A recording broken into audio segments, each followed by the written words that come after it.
Hey, can you laugh very hard for me? There you go. A really hearty laugh. What you are hearing right now is a real-time API from OpenAI working directly on this device. This device is a ESP32 Muse Radio, and it's powered by ESP32 S3.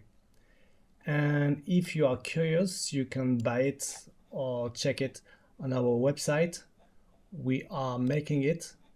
It delivered with two microphones and remote control, and it's a 11-watt output speaker. And what we are announcing today is our new Arduino Muse library.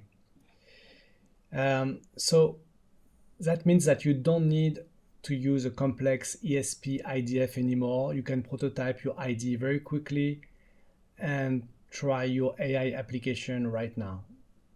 The library allows two different paths, the real-time API that we have just demonstrated and the classic. So here's a demonstration. Hey, is the Earth flat? So No, the Earth is not flat. It is an oblate spheroid supported by extensive scientific evidence from various fields, including astronomy, physics, and geology.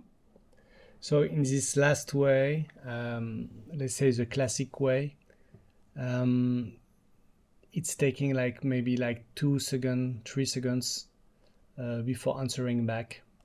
Why? Because it first need to understand what you said, send it to the large model language, get the answer back in text, then transform this text in speech. But on the other way, this method is way cheaper. And those examples are available across the whole ESP32 Muse product line. So we can check it right now.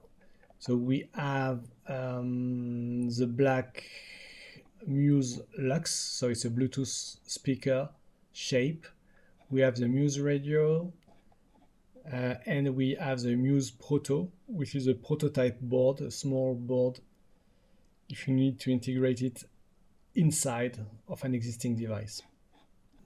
All of them can easily record and play audio. So if you want to build your own AI-powered audio application, this device can really help.